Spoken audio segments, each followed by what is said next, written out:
From a seller perspective, we always think that our solution is addressing the buyer's number one pain point. And that for the buyer, the pain point, the particular security issue that we're solving is not only their number one pain point, but it's a today problem. In fact, it's a right this very second problem. The reality is for most organizations, the right this very second problems, they have a solution for. It may not be a good solution, but what we don't think about is that the browser is really the endpoint. The mobile device is really just the vehicle to use the browser, or the laptop is the vehicle to use the browser. The browser is how we're really interacting with everything. So that really is the endpoint, and it needs to be secured, but we don't think about it as an endpoint. We are finally, just this year, understanding that password rules are wrong. You must have a letter and a character and a symbol and a this, and it's got to be this, right? We're no longer in the world of the 1960s where we have to conserve, every byte is $1 and we have to conserve it.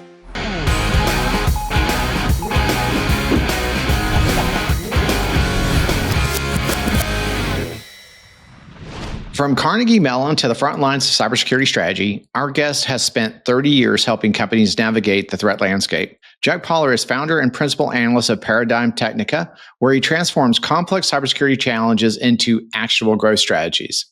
Jack has become a trusted voice for sales and marketing teams looking to cut through the noise in our industry. Jack, great to have you on the Be Fearless podcast. Thank you. It's a pleasure to be here. Well, let's talk a little bit about your background and career journey a little bit. You made the leap from working at established firms like Enterprise Strategy Group to founding Paradigm Technica. What was the story behind that journey? This is actually interesting in that I have always been a small company type of guy. I started my career as an engineer and spent a couple of years working for a large company, and then went to startups. And I did my first startup as my second or third job, and I absolutely loved it. I've been involved in small companies and startups for almost my entire career. Joined Enterprise Strategy Group as an analyst after doing engineering and then moving into marketing. And about 10 years at Enterprise Strategy Group, we were a small company, about 40 or 50 people, 10 to 15 analysts, and I absolutely loved it. It was great. And then in December 2020, I was actually at the end of the year in 2020, right at the New Year's, I actually took a couple of days off to drive from where I live in Chapel Hill, North Carolina, down to Alabama to rescue a dog. And so drove down one day, and then the next day drove back with this dog. And, he's a great dog now, but the drive back was very stressful for him. And he was very upset and agitated. And so it was a very stressful drive home. And on the way home, my boss called me on my cell phone and said, "Hey, we're having an all hands meeting and you really should attend." And this was sort of like, is this like a reduction in force or whatnot? And they said it was, we're getting acquired by TechTarget. So we went from being a small 50-person company to being acquired by a 1,000-person public company. And in the all hands meeting, they talked about what great synergies the companies had and nothing's going to change. And it'll be just as before. And my boss called me afterwards and we had a good laugh about that because, of course, nothing stays the same. And, you get acquired, a small company gets acquired by a big company, a 1,000-person company. Of course, it's going to change. And I realized after a couple of years that 3 years later that I'm really not a big company person. I enjoy the camaraderie and working with small companies and being in a small company. And a lot of the companies that I was working with as an analyst were startups and smaller companies. And I didn't get that same opportunity and wasn't the same environment that I enjoyed being in. And I had been an independent consultant earlier in my career, so I decided to go out again and start Paradigm Technica and be a small boutique analyst firm working primarily with the startups, although I do work with big companies as well, but I really enjoy the startups. That's cool. So how long ago did you found Paradigm Technica? So I guess officially in the middle of 2024. So it's been about a year now, a little bit more than a year. Great. So you were an engineer earlier on in your career, and you got into marketing. So I'm kind of transitioning, and I've been on the buy side, engineering side, inside companies, Right. and I moved to a startup, and it's been a different experience, right? But I don't know if it's as, but I still do CISO kind of thinking things, but I don't know, the engineering to marketing seems like a big leap to me. It is a big leap. It's I was doing engineering and leading engineering teams primarily in chip development, and the chip development business changed over the time that I was doing this. It made it much harder for startups to develop chips. And the startup I was with, our marketing lead left, and we still needed marketing help. And we were at a point where the chip had gone to production. So there's a 3 or 4 month cycle while you send the chip out and the manufacturers actually build the chips. And I said, hey, I'm available. I'd like to learn how to do this. And basically working with some of the other people in this startup and teaching myself, I learned how to do marketing. For me, as an engineer, I spent most of my time working with the computer rather than working with people. And while I'm an introvert, I really do enjoy working with other people and the bouncing ideas off other people and talking to them and getting that exposure. It's just gives me, it's jazz. It really makes the blood flow. Right. That's interesting. I talked to one founder of a startup once. I used to work at, what was his startup, right? Mm-hmm. Of course, they'd gotten to like 100 million in revenue. So it wasn't really a startup anymore. It was much bigger than that.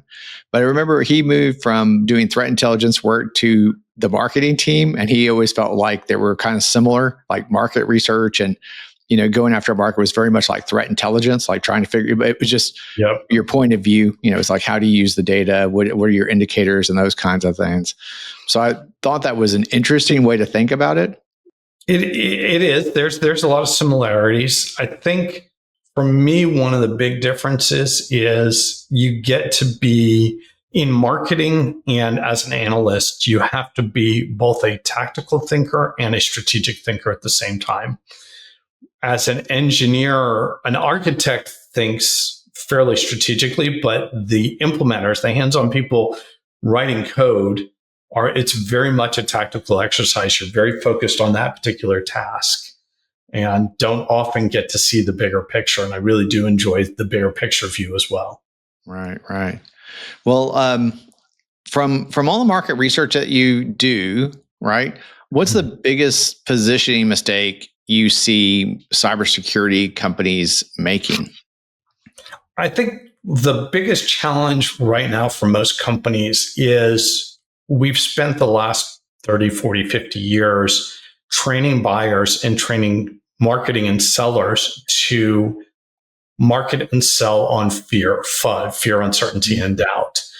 And I think at this point, everybody understands that there's this huge domain of cybersecurity. There's this huge amount of stuff where, you've got this great big attack surface and everybody can get to you in a million different ways. For a lot of buyers, the real question is not what is the risk reduction, but what's the risk reduction in combination with the business value that this tool is giving me. It's not only about solving that one particular security issue. It's more to it than that. And I think if as marketers and as sellers, if we don't understand that the buyer knows what their risks are, understands their risks, and has other considerations other than just risk reduction, we lose out on that. We don't satisfy all the needs, and makes it a harder sell, right? Yeah, I think it's interesting. I'm thinking of myself as a buyer right now, and there's definitely some amount of risk reduction that I think about, and I don't know if I think about it exactly that way. I kind of think of it in terms of, I'm I guess a little bit more pragmatic, meaning that I have actual threats and I have that are there. Right. but I mean, I worked in finance and it's very much risk based. It's like, what could happen and how do we mitigate things that may happen, even though we don't have any evidence of it? Mm-hmm. And I'm a little bit, like I said, a little bit more practical. I'm thinking about like things that I'm actually seeing and stuff that I have in my environment that I know are going to be threatened or are probably useful for an adversary. Then it's kind of like just trying to figure out like, hey, how does my whole program work? And how does it mitigate risks to my crown jewels, let's say?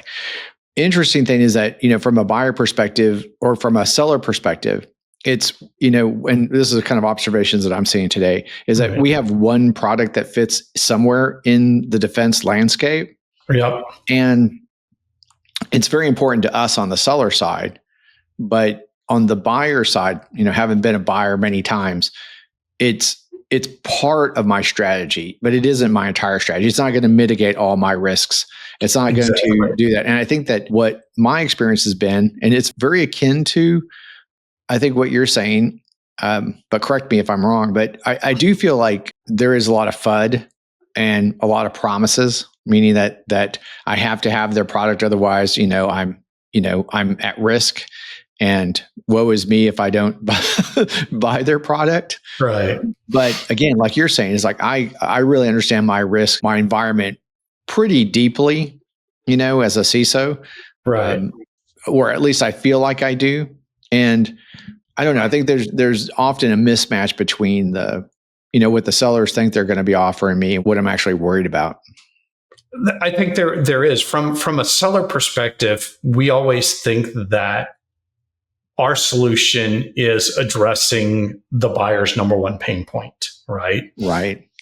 And that for the buyer, the pain point, the particular security issue that we're solving is not only their number one pain point, but it's a today problem. In fact, it's a right this very second problem.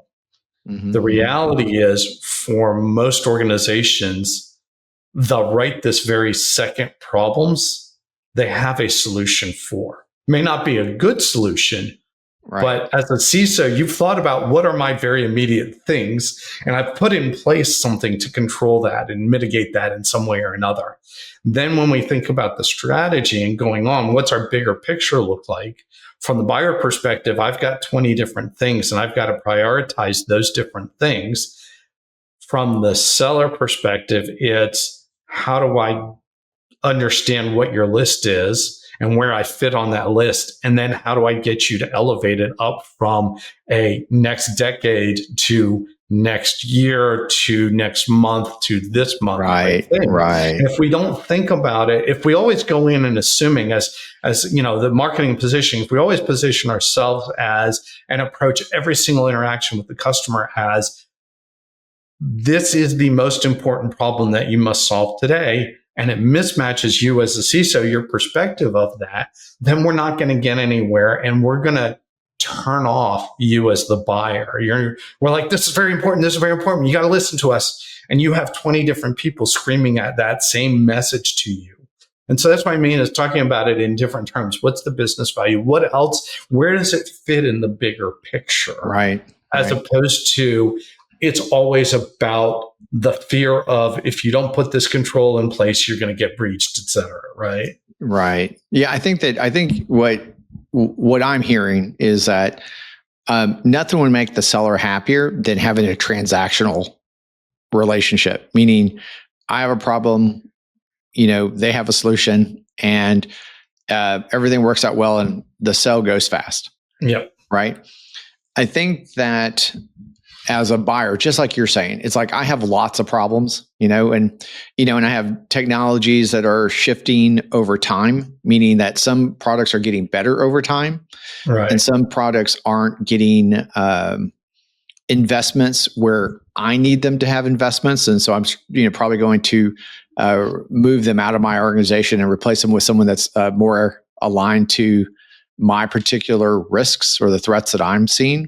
But I think understanding that there's a whole bunch of, I might have 20 some lines or more lines in my budget, way more than 20 lines in my budget, and adding one or replacing one is not trivial, and so Yes. I mean, a lot of it comes down to, yeah, I may have a need. It may not be a burning desire, but it is something I'm thinking about. But I need that seller to kind of go along on a journey with me and understand me a bit better, Yeah. and make it more of a relationship than it is a transaction, right? I mean, not that I need a lot of understanding, but I need them to understand like where my priorities are and where they kind of fit. Is this, like you said, is it a this month thing, or is it a next year thing? Right. Is it 3 years from now because I just signed a contract with somebody?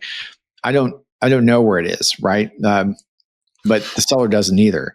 So It also depends somewhat on the particular domain within cybersecurity, right? sure. I think if we think about it, some of the domains, network security, endpoint security, have been around for a very long time. It's well understood. As a buyer, you understand that you need an endpoint security solution. You've got a budget for it. You've got a line item for it. You're on a 1 year or 2 year or a 3 year renewal cycle. And if the seller matches your cycle and is like, and can give you a compelling reason for you to switch from a different vendor to them, then it's a discussion that may be worth having, right? That's a different type of discussion than you don't have a tool that does this. For instance, SquareX, you don't have a tool that's protecting your browser today, your browser usage.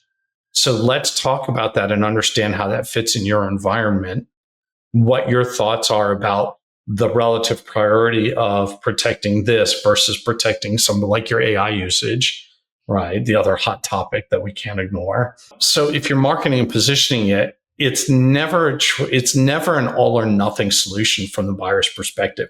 And it's never competitor X versus competitor Y. It's competitor X versus competitor Y versus doing nothing. And doing nothing is part of all the other things I have to deal with as a CISO and as a buyer, right? And then it's more than just a conversation with you as the CISO, but also the finance team, maybe.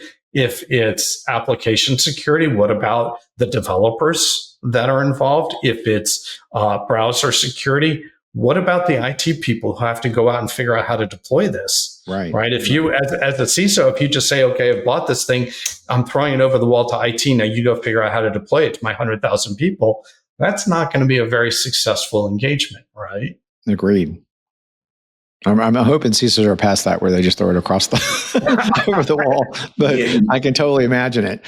It's in some areas it still exists, and it's but from a seller and a marketer positioning, we can't just position ourselves in this one silo that says we're talking only to this one persona.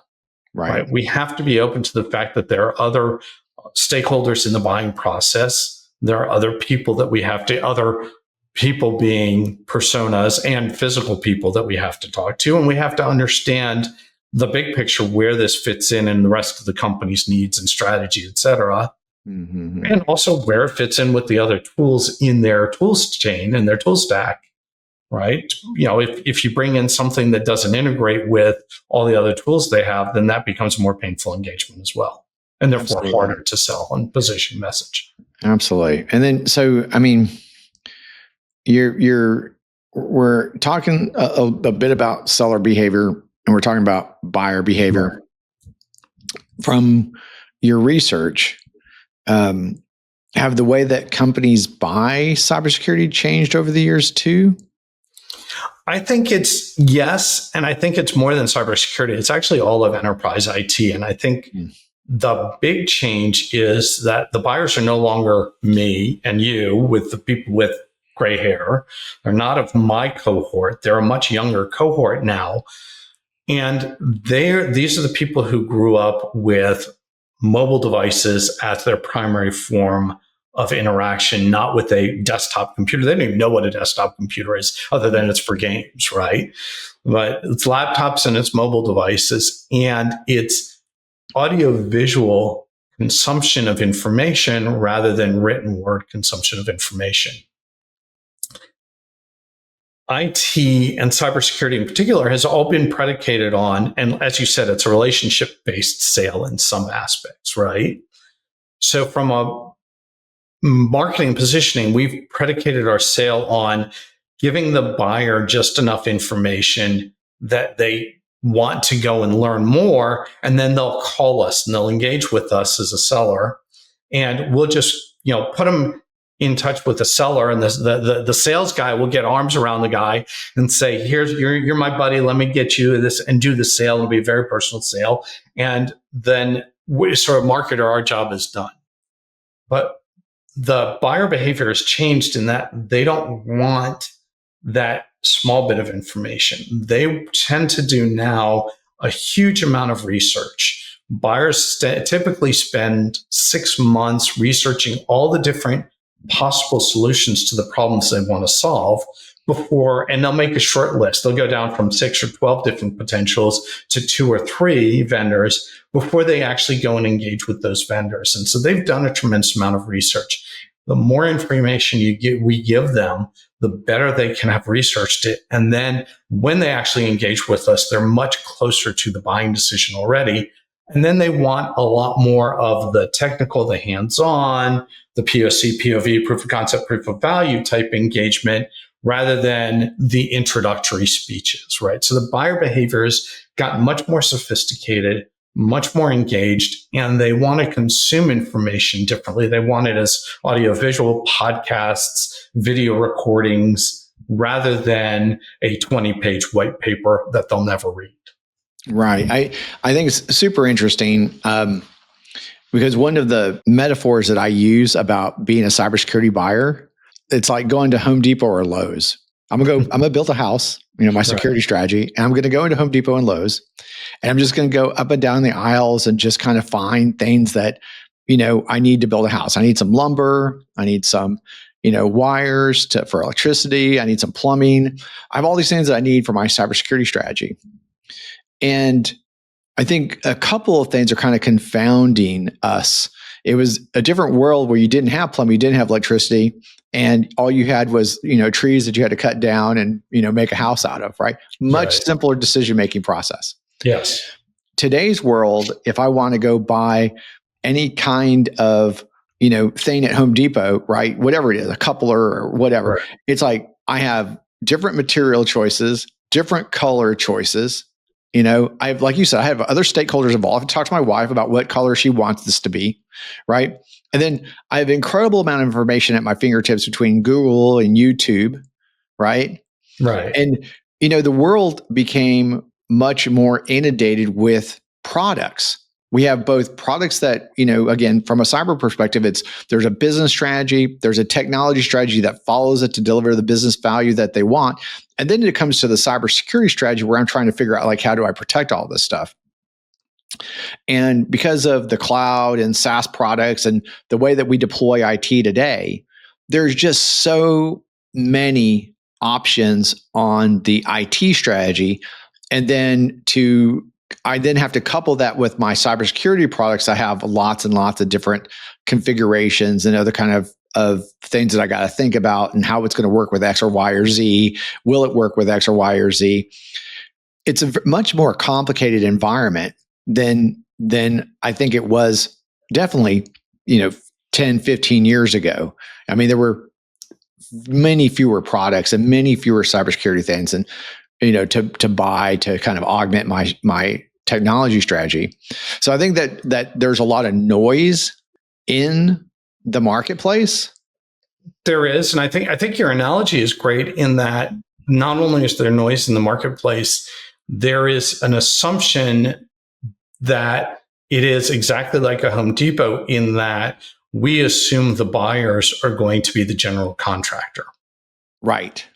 And the question is, really, is the buyer the general contractor, or are they using something like an MSP, MSSP, managed service provider, managed security service provider, to be the general contractor for them to build their stack or to help them with that process? Because it is buying component pieces. It is still buying a whole bunch of components from a bunch of different places, or a bunch of different parts from a bunch of different bins in Home Depot, and having to put it all together yourself. Yeah, I love your add-on to this. Is it a DIY project or is it a or am I Right. contracting this out, right? Because am I Right. bringing in an Accenture and EY or am I augmenting with something that's ready to go, right? Those are all parts of the decision as well. And I think that, Absolutely. kind of like you were saying, right? It's that buyer behavior's kind of changed, and I mean, and then the landscape has changed. How we deploy IT has changed, and I don't know if people have figured that out yet. I mean, I think they have, or I think they maybe have inklings of it. Right? Everything's a web app now, Everything's a web and we app. have so many SaaS products. And the easiest, I mean, people don't deploy. If you had to like download a desktop app to get access to every SaaS app that was there would be so much friction that no one would be adopting SaaS apps at the rate that they're adopting today. The browser has become that nexus point, right? The necessary tool that you need to have so that you can access all the capabilities that are being delivered on cloud and with SaaS today. Considering that, from your own research, what are some browser-based security risks that organizations are still underestimating? I think the biggest thing that people don't think about when they look at a browser is that it's really a multi-vendor integrated platform, right? It is, well, there's two things. It's a multi-vendor integrated platform, and it's an interface that holds multiple identities. And I'll get into that in a minute, but let's first talk about multi-vendor, right? Platform that the base browser comes to you from a vendor, whether it's Google or Microsoft or Apple or whatever. Although the underlying guts still come mostly from Google, right? The Chrome backend. But you have browser extensions that can come from anywhere at any time. So there's a risk, and the browser extension can peek in under the hood. In one sense, the browser is almost like its own operating system, except where it doesn't have a protected kernel. Really, not really. So an extension can peek in and get access to a whole lot of stuff, a whole lot of private data that it shouldn't, and can get access to those corporate applications that maybe it shouldn't. So that's one risk. The other risk is because it's a multi-vendor environment, those extensions come from anywhere. A whole lot of them are open source. And there's a risk that what is a good browser extension gets sold or subsumed by an attacker of one form or another. So an invisible update essentially comes in and turns what is a very useful and benign extension to a browser becomes a very malicious extension without the user or the corporation understanding that. So that's a huge risk that is very invisible. I don't think really people understand how big of a risk that is. I think they do on desktops, right? On Right. desktops, we have all sorts of processes to whitelist applications that are running on our systems. And, you have to get approvals from a bunch of people to go, get an app installed, especially at big corporations. But you're right, extensions and the browser just doesn't seem like a threat. It just, people feel like, oh, it's an extension. It can only live inside the browser. But I think the issue is that today, so much data, so much important, confidential, proprietary data is traversing the browser, and it's how you're accessing it. That having someone be able to inspect something that by nature has to be clear text for it to render on your screen. Going to that point about what you said about kernel protection, there is no kernel protection because its job is to render content to make it usable to a person. You can't send encrypted content to the screen, right? That's right. Right. Otherwise, it's not useful to the human behind the window. And we talked about the extensions to the browser, but the other thing is the browser itself is now becoming more than just a browser. It's now incorporating an AI agent, right? So it becomes very tricky from a data security perspective, a data leak loss perspective, to understand what has access to the data that's in the browser, when and what it's doing, what that thing that has access to it is doing with that data, right? So the browser itself, let's look at a very simple example of Salesforce, right? It's very common use in corporate enterprises, right? Your data lives in a SaaS environment that is theoretically very well protected by Salesforce.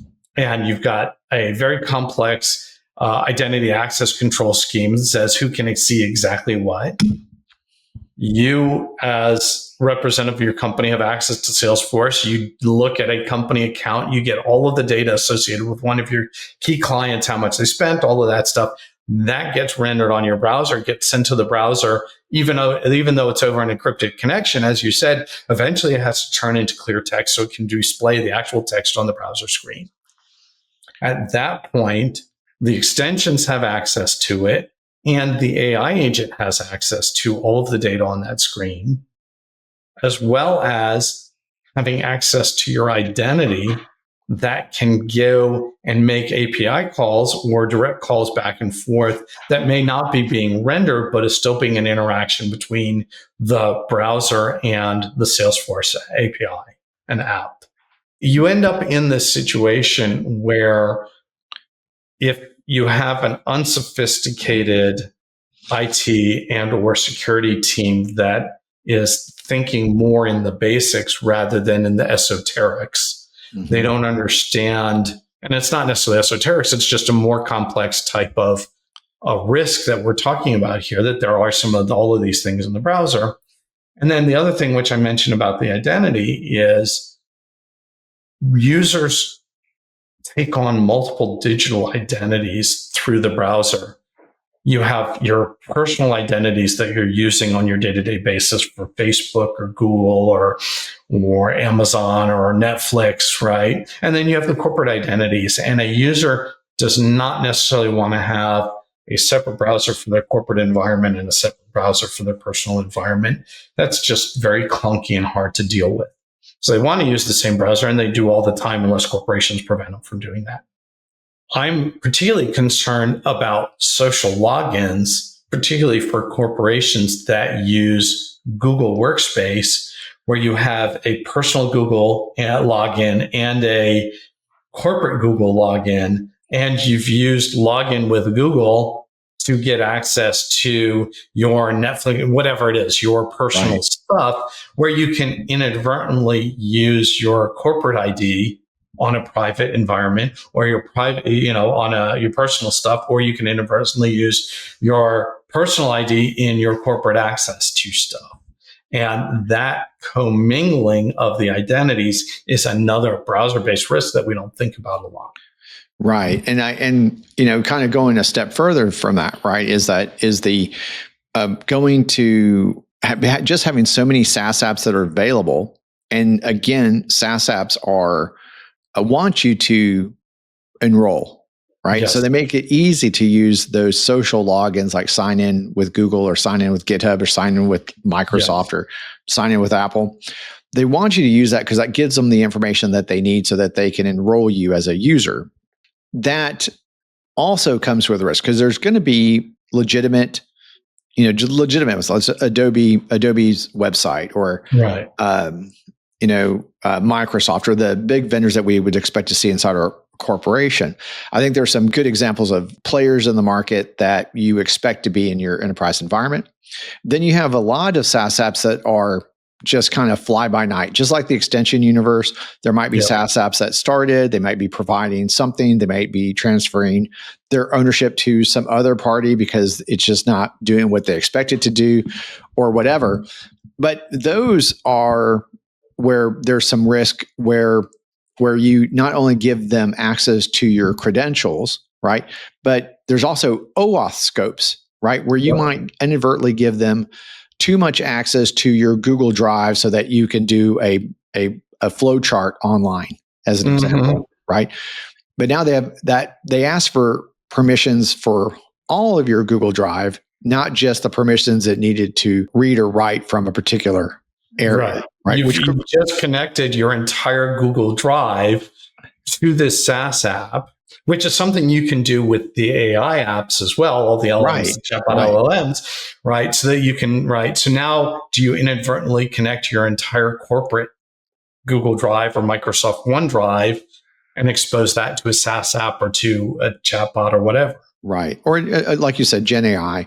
Right. And then those again, and then there's just so many things that happen, today.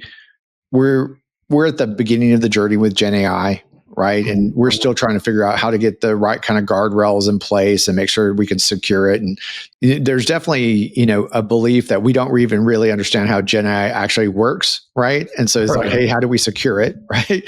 And so, like prompt injection, or we have those kinds of attacks that can happen, whether it's intentional or unintentional, right? We could have data leaks that are happening to these different SaaS apps or different Gen AI apps that are out there in the world that may or may not be sanctioned or legitimate in your environment. But that whole shadow SaaS thing that happens inside the browser is another thing that happens. And we're just talking about some of the risks. We talked about extensions. Now we have software that's running in the space with our browser. And then kind of, that cloud mentality where all of a sudden, logically those sessions, those tokens, so that you can authenticate to those different systems are also residing in the browser that could be abused by extensions, right? Or other code that's running in that space. Then we have a transfer of authorizations, through OAuth scope, just signing in with, Google login, that kind of thing.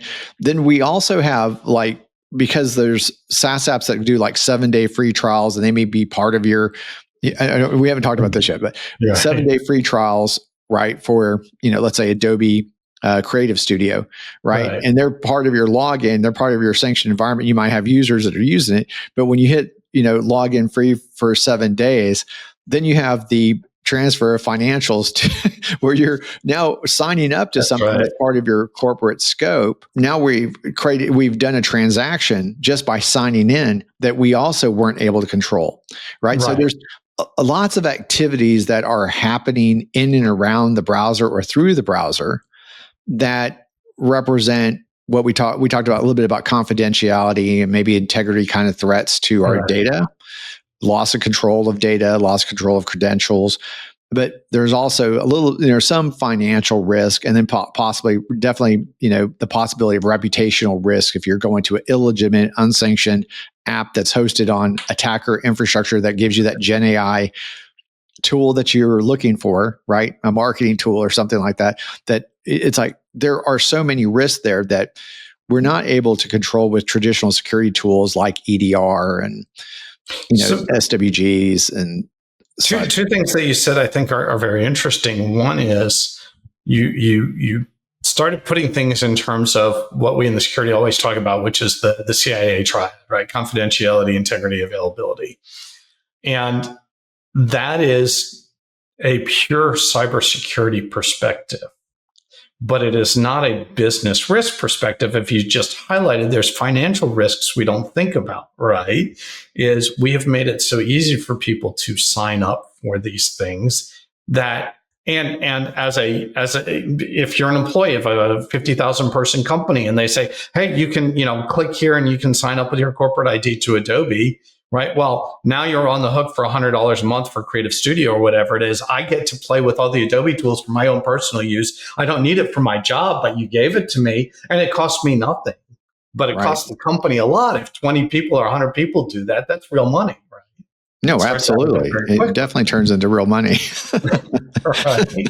So there's these other risks that we don't think about. And the other thing is, you talked about EDR, right? But and I mentioned this before, that from a traditional CISO cybersecurity perspective, we cover the bases that we think we need, like endpoint security.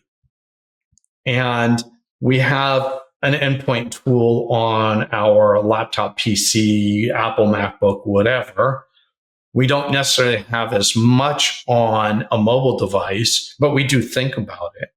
But what we don't think about is that the browser is really the endpoint, right? It really is the mobile device is really just the vehicle to use the browser, or the laptop is the vehicle to use the browser. The browser is how we're really interacting with everything. So that really is the endpoint, and it needs to be secured, but we don't think about it as an endpoint. Yeah, we just think about it as an app. And I Right. think that's, going back to what we were discussing about, seller behavior and such, is that, the noise in the marketplace, right, is, definitely FUD, right? People Yeah. talk about detecting preventing threats. They're mostly talking about endpoints and how to control endpoints, just like we were doing castles, moats, perimeter defense, and in an environment where we just had data centers and corporate offices, and we knew where our flows were because all our apps were in our data center.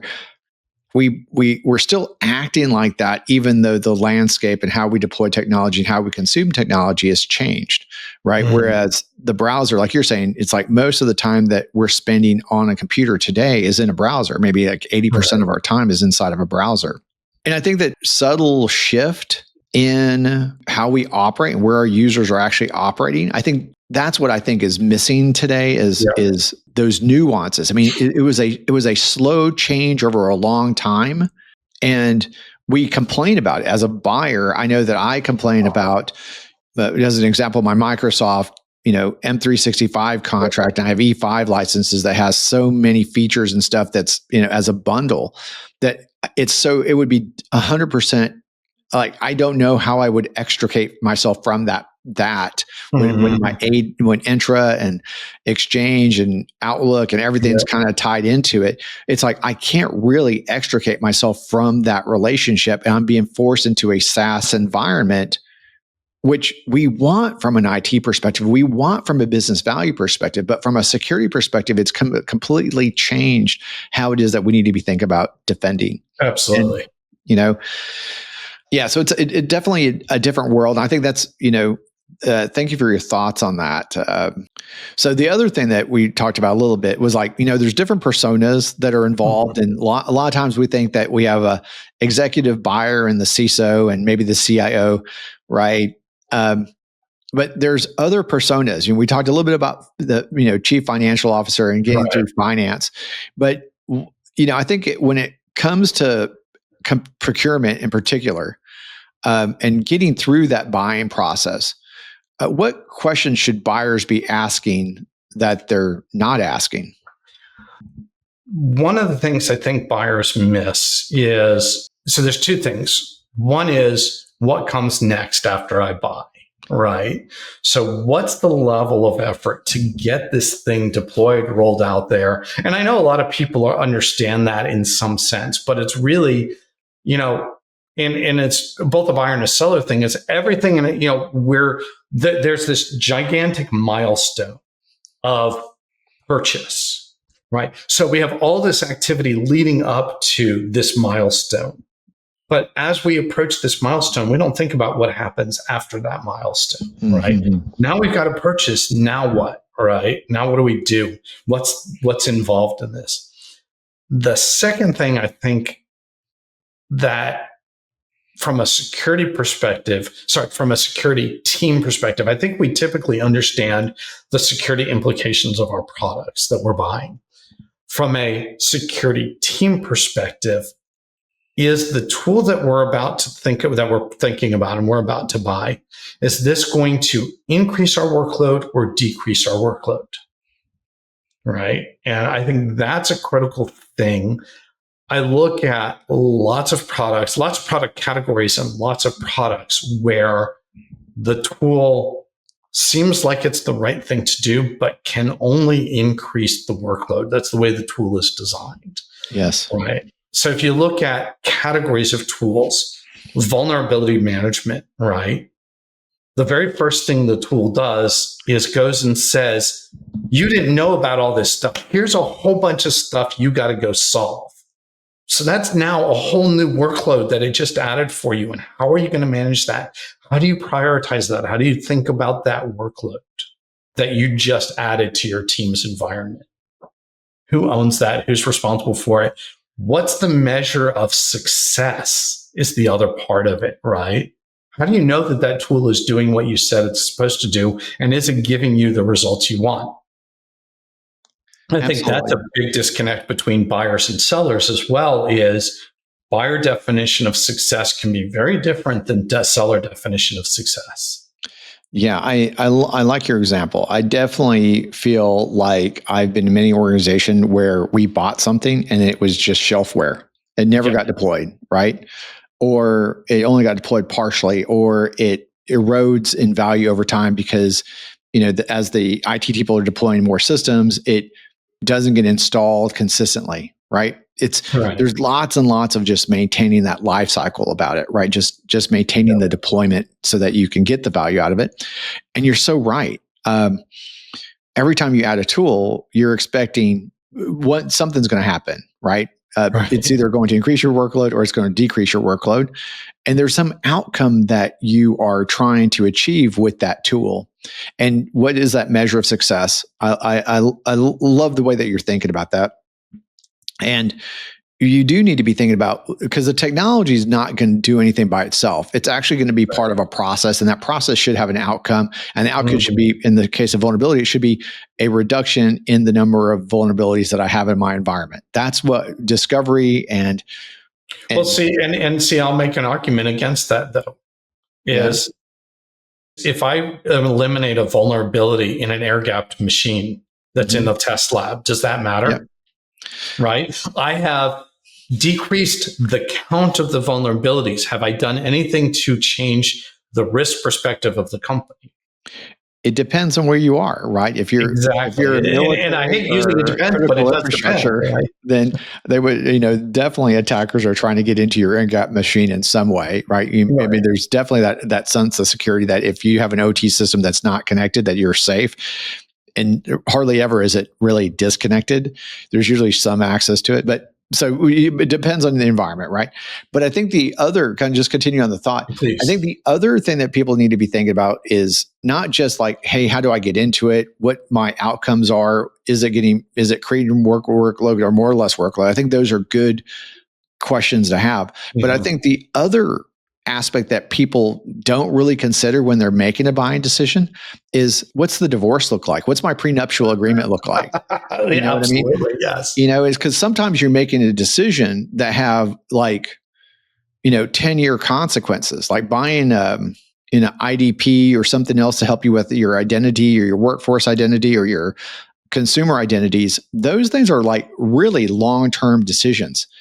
You're not just going to rip and replace that out of your e-commerce websites, right? So it's one thing to think, okay, I'm going to get into it, I'm going to deploy it, but then it's like the ramifications of, if something happens with this vendor, like they increase their, like, and that's where everyone's like dying right now with VMware and Citrix and Right. all of this stuff, is that because they don't have a choice other than to keep their VMware environments in place. They're getting these big bills because there's no plan. They don't have a plan to get out. Do you know what I mean? And I think that's the other aspect of it from a buyer perspective. You mentioned that let's bring back in the elephant in the room, which you mentioned already, which is Microsoft, right? And Microsoft has done a masterful job of weaving themselves into the fabric of every major corporation, right? Absolutely. Now, you mentioned I've been around for a very long time, and every half decade or so, somebody says, I want to get out of Microsoft and we need to go to, Google Workspace or to Linux, and let's use Linux in the open, whatever their version of Microsoft Office is, which changes on probably a daily basis because it's all open source. The reality is, by the time somebody gets in the workforce, they have used every single Microsoft Office tool, Word, Excel, Outlook, whatever. The switching cost is much greater than the license cost for an E5 license. Agreed. Right? Simply just training an admin on how to open up and use the Google tool set versus the Microsoft tool set costs you more than the license does. Right? And that's the problem people have right now with VMware is, yes, I've got a big bill, but the switching cost for redoing my entire infrastructure, is that's not a 1 month exercise. That's a 3 year, 4 year strategic exercise, right? Absolutely. But you're right in that we don't think about it from a security perspective, in that if we make this decision, how long are we dating or getting married to this particular vendor? And what happens if we do need to divorce? How painful is that going to be? Agreed. Agreed. So I'm going to switch topics a little bit. I think it's incredibly interesting because, I mean, these are absolutely challenges that I think CISOs think about, right? It's like, all of these aspects. But I want to talk to you a little bit about Tech Field Day because you're a delegate for the upcoming Tech Field Day. Well, we'll be there as well. Right. Can you share your experience and why you decided to take on this role? So Tech Field Day, I've known the founder of Tech Field Day, Stephen Poskett, for many, many years. And when he invited me in to be a delegate, I said, absolutely, I want to do this. It started out because he and people he was talking to were frustrated with vendors giving essentially pre-canned pitches where you could not get beyond the surface layer, get any information, and the presenters were not technically aware enough and could not go beyond that surface level of that thin veneer of here's what we're talking about today. This is all I'm prepared to talk about today. This is the pitch I'm going to give you. It's rote, right? Here's the slides. I'm just talking to the slides. I'm going to turn around and read them for you, right? So the idea is that we're going to give a live presentation in front of people who are technically aware and are going to ask technical questions, and you should be prepared to ask them so that we can get to the real guts of what's the value of this thing? What is it you're actually doing for me? And the delegates are a mix of very, very technical, hands-on people who've used these things for 5, 20, 30, 40 years, developed them themselves. They've been involved in the industry, to analysts like me, to social media influencers. So you get people that have all these different perspectives who are going to interact with you in this environment. It is recorded, but it's also a live presentation with a live audience watching, so it's simulcast broadcast. And as a delegate, I feel my job is not only to ask those questions, but also to represent the 1,000, 2,000, 5,000 people behind me who are watching and ask questions on their behalf. So I may know the answer to the question, but I'm pretty sure that that's confusing or that's a weird thing the way you said it. Let me dive into that. Let me ask that question, and it becomes much more valuable to people watching either live or watching after the fact, right? When a vendor gives, I've give lots of lots of webinars on behalf of vendors, right? As a presenter, it's really hard to talk to a screen, to talk to a camera, right? And I'm just going through and there's no audience interaction whatsoever. It's a completely different thing than when you're there in front of a live audience. So it gives that interaction. And if I'm asleep, that's because you're giving a really boring presentation and that's going to come across, right? And so it gives that, it's a different way of presenting the information. It's a different way for me to receive the information.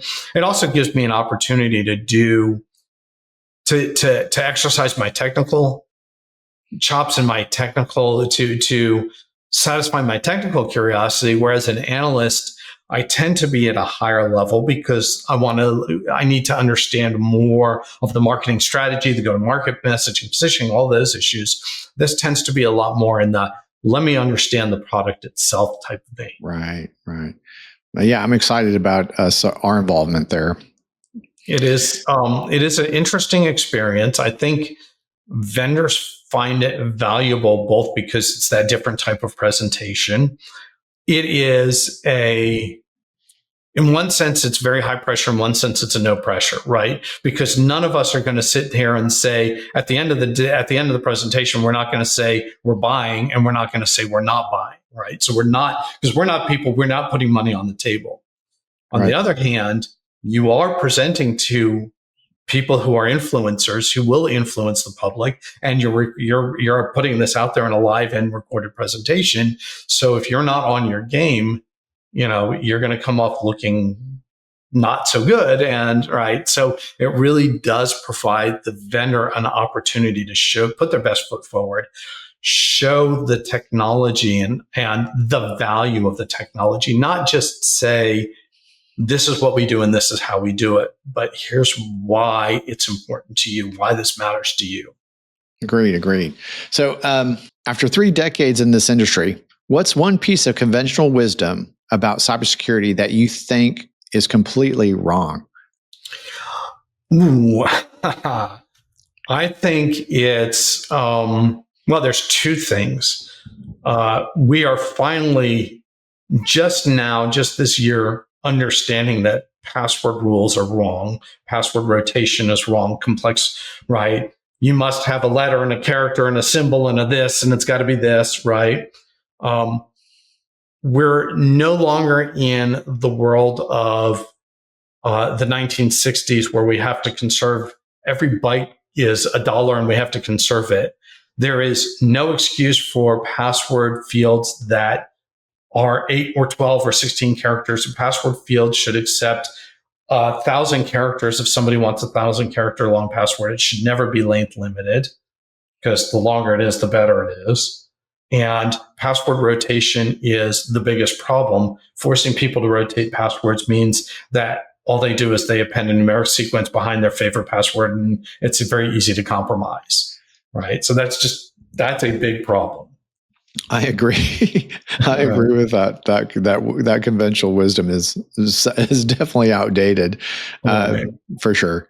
I mean, I think I use a password manager, and I have like long passwords for like every single. Sometimes I even switch up my email address. So I have different email addresses with different passwords everywhere. I think that's going to keep me safer than having shorter passwords that I'm rotating, for sure. But I agree with you. I think it's almost detrimental to enterprise security. It is, and I still am associated with organizations that have password rules, password rotation rules, and exceedingly frequent MFA reauthorizations. Right. Agreed. Right. MFA fatigue, and then they wonder why MFA gets bypassed. Right. It is so annoying that it makes me, it's almost, but not quite enough to make you say, I don't want to be involved in this organization because it's so annoying. Agreed. Okay. And then finally, you mentioned the disappearing security perimeter. Right. What does that mean? And could traditional perimeter thinking actually be dangerous? It's not a question of could, it's a question of is. It is dangerous. So we're in the cybersecurity industry, we're really bad about overusing terms. So let's talk about perimeter and inside and outside. We talk about having a perimeter. You mentioned castle and moat earlier. It's the easiest analogy to people to think about. You have a castle with a moat and a bridge. And the organization is inside the castle, and everything else is outside the castle, and there's one way in and out across the bridge. And you need a password to get across the bridge. That's where passwords actually came from, right? And that analogy was very fit when we first started doing networking, when a company had its own network in a building, a physical building, and it had one connection out to the rest of the world. And it was very easy to control. You put a firewall there, like the guards at the drawbridge, and you either got in because you knew the password or you didn't get in. We talk about inside and outside there. We also talk about insider and outsider in terms of people, and that's people who are members of the organization. If you're a member of the organization, you're inside the organization. If you're not a member, you're outside the organization. But that's people inside the organization can also be employees or contractors or third-party partners, et cetera, who still need to have access to stuff that's data or applications that are inside, that are part of the organization. When we bring in the cloud and SaaS apps, we now have a part of the organization that lives physically outside of it. So we've got applications running not in the corporation's data center, but somewhere else. We've got data that sits outside the organization, right? held onto by somebody else's IT infrastructure. So it becomes very difficult to draw a squiggly line around all of the different pieces of the pie that is now our inside our organization, our data, our users, everything that's inside, and put a perimeter around that, and then put a firewall next to it and say there's only one way in or out of this, because there's many ways in or out, and it becomes very complex very easily. So the cloud has essentially erased this concept of the perimeter. And what we want to do is stop thinking about it that way, start thinking about zero trust, which is it doesn't matter where the data is. It doesn't matter where the apps are. It doesn't matter where the users are. You cannot do anything without authenticating and authorizing before a transaction occurs for every single transaction. And that's the only way we're going to be secure. Right, right. And again, I think the traditional security tools, are kind of still stuck in that security perimeter is something that you have that you can control. Whereas I think, we've kind of talked about identity as the new perimeter. So people have said that. We've talked about zero trust, and those, I think that again, that mindset is still evolving. I think a lot of people think that zero trust is just right. A lot of people think zero trust is just a talk track, that it's just a buzzword, right? And it's not a product you buy. It's a strategy. It's a way of thinking and implementing things. And, Tech Field Day, I was in a Tech Field Day where we were on site on Google's campus, right? And one of the people said, what network what's the username password to the network? Like, there's no Google network. It is the internet. And that's the way, it's the public internet inside Google's buildings, right? Because it's zero trust, it's just the same as the outside the buildings. It's just you have to have the right authentication authorization to touch Google's stuff inside the building. Right, right. Well, great. Jack, thanks for your time today. I really enjoyed our conversation. This has absolutely been a pleasure. I enjoy this. This is wonderful.